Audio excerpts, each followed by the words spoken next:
जय हिंद दोस्तों, मैं हूं आशीष और आप सबको इंडिया में जान पर स्वागत है।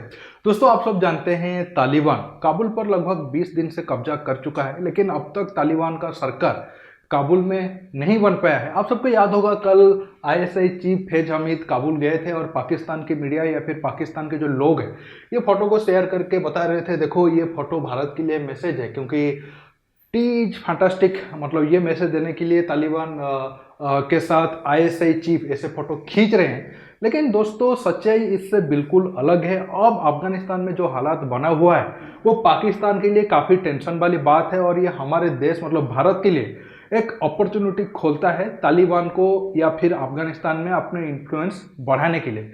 ऐसा मैं क्यों कह रहा हूँ आपको आगे डिटेल्स में बताऊंगा, क्योंकि दोस्तों अफगानिस्तान से ऐसा न्यूज आ रहा है कि तालिबान और हक्कानी नेटवर्क के बीच पावर शेयरिंग को लेकर झगड़ा हुआ है और गोली भी चली है। हक्कानी नेटवर्क की जो लड़ाके हैं उनके गोली से मुल्ला बरादर आहत भी हुआ है और वो पाकिस्तान में अपना ट्रीटमेंट कर रहा है। हालांकि गोली चलने के न्यूज अब तक बड़े लेवल पर तो कंफर्म नहीं हुआ है, लेकिन ये खबर पक्का है दोनों गुटों के बीच पावर शेयरिंग को लेकर झगड़ा है। उम्मीद ये किया जा रहा था कुछ सत्ता आने के बाद, कुछ महीने या फिर कुछ सालों के बाद इनके बीच ऐसे मनमुटाव या फिर झड़प होगी, लेकिन सत्ता से पहले ही ये आपस में लड़ रहे हैं और ये पाकिस्तान के लिए काफ़ी टेंशन वाली बात है। अब खबर ये है, हक्कानी नेटवर्क तालिबान के बीच कौन ज़्यादा ताकतवर है, पाकिस्तान क्यों हक्कानी नेटवर्क को ज़्यादा सपोर्ट कर रहा है, और अगर हक्कानी नेटवर्क को ज़्यादा पावर मिलता है तो क्या मुल्ला बरादर वाले जो गुट है वो क्या करेंगे। ये सारे सवालों पर मैं आपको डिटेल्स में बिल्कुल फैक्ट के साथ बताऊंगा। जानने के लिए आप आखिर तक ये वीडियो को देखते रहिए और ज़्यादा से ज़्यादा लाइक शेयर करना बिल्कुल मत भूलिएगा। दोस्तों, अब जो तालिबान में झगड़ा चल रहा है उसे समझने के लिए आपको थोड़ा पीछे जाना होगा, ताकि आप जान पाओ किसके हाथ में कब पावर रहा और अब झगड़ा क्यों है।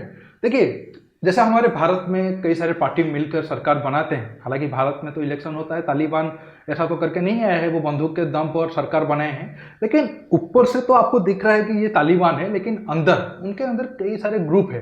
तालिबान के अंदर हक्कानी नेटवर्क है जो दूसरा सबसे बड़ा ताकतवर ग्रुप है, और भी कई छोटे मोटे कबीले वाले हैं। ये सब मिलकर एक बनाए हैं जिसको हम तालिबान के नाम से जानते हैं, लेकिन उनके अंदर बहुत सारे ग्रुप और सब ग्रुप हैं। हक्कानी नेटवर्क 2001 के बाद तालिबान से अलग हो गया था, और उनका मानना था, जो हक्कानी मेन उनका लीडर है, कि हम नाटो फोर्स को अफगानिस्तान में अटैक करेंगे और उनके खिलाफ जिहाद करेंगे वगैरह वगैरह। देखिए, जब 2001 में काबुल पर अमेरिका का शासन हो गया या फिर नॉर्दर्न अलायंस या फिर डेमोक्रेटिक सरकार आ गई, तब ये सारे लोग भागकर बहुत सारे देशों की तरफ चले गए या फिर वो एरिया को चले गए जहां थोड़ा नॉर्दर्न अलायंस का इन्फ्लुएंस कम था। तालिबान को बनाए थे मुल्ला उमर और मुल्ला बरादर, और मुल्ला उमर की बहन को शादी किए थे मुल्ला बरादर। 2013 में मुल्ला उमर की मौत हो जाती है, लेकिन 2-2.5 साल तक उनकी मौत की खबर को छिपा कर रखा जाता था। मुल्ला उमर तब पाकिस्तान में ही थे। कहा जाता है कि अमेरिकी ड्रोन स्ट्राइक में उनकी मौत हो गई थी। कुछ कुछ लोग कहते हैं कि नहीं, पाकिस्तान की सरकार या फिर आईएसआई उन्हें साजिश करके मरवा दी, क्योंकि वो तब पाकिस्तान के कुछ डिमांड नहीं मान रहे थे, और वो उनको मरवा कर पाकिस्तान के आईएसआई के जो लोग थे उनको तालिबान का चीफ बना दिया गया। और वो थे मुल्ला मोहम्मद अख्तर अंसुर। 2-2.5 साल तक उनकी मौत की बात छिपाने के बाद ये अचानक आए और डिक्लेयर किया, और कुछ महीने के बाद ये भी बताया कि अब मैं तालिबान का हेड हूँ। तब उन्हें जो मुल्ला अख्तर अंसुर है, उन्हें तालिबान का हेड बनाने के लिए हक्कानी नेटवर्क काफ़ी मदद की थी, और उनके बीच ये डील था, तुम तालिबान के हेड बनोगे और तालिबान का जो सेकंड कमांड होगा वो मेरे बेटे, मतलब हक्कानी नेटवर्क के जो हेड थे उनके बेटे को मिलेगा। लेकिन इस बात को लेकर जो मुल्ला बरादर वाले गुट है, जो मुल्ला उमर को काफ़ी रेस्पेक्ट की नज़र से देखते हैं, वो काफ़ी नाराज हुए। लेकिन तब उनके पास ज़्यादा कुछ करने को नहीं था। अफगानिस्तान में पावर अमेरिका और नॉर्दर्न अलायंस के पास था। मुल्ला बरादर खुद पाकिस्तान की जेल में बंद था, और उनके बेटे के पास भी, जो मुल्ला उमर की बेटे हैं, उनके पास भी तब कोई ज़्यादा ताकत नहीं थी।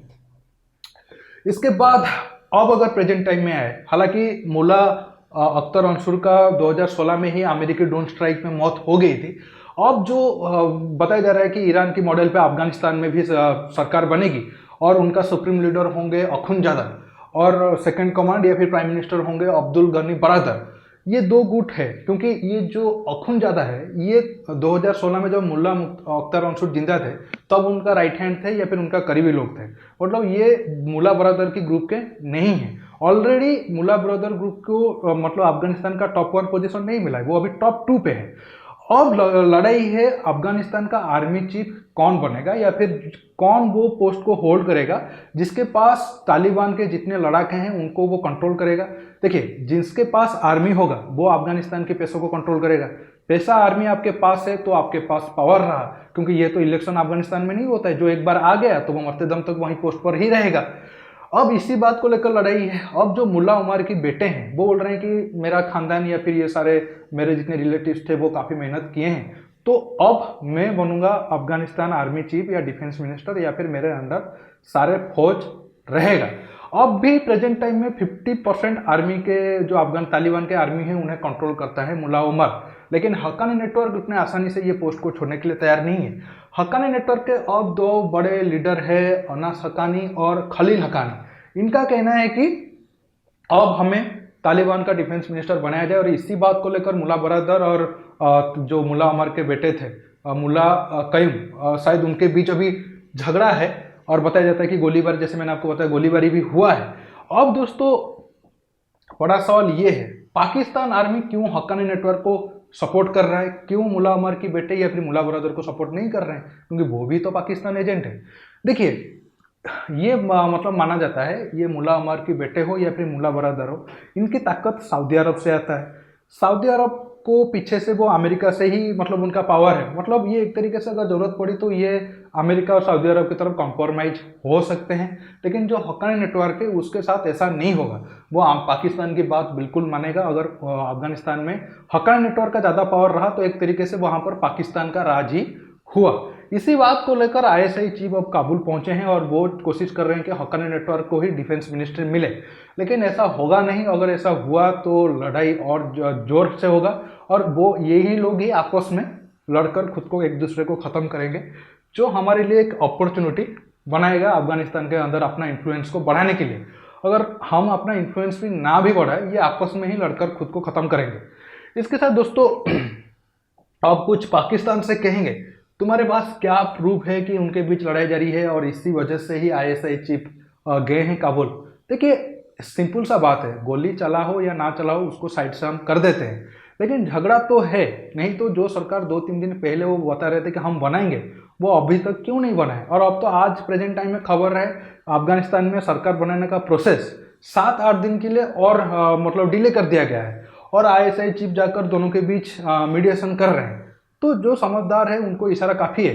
अगर फिर भी पाकिस्तान के लोगों को लग रहा है कि नहीं अफगानिस्तान में उनको बड़ी जीत हुई है, देखिए आप सबको पता होगा आज बलूचिस्तान में ब्लास्ट हुआ है और उसमें 3-4 पाकिस्तान सैनिक की जान भी चली गई है।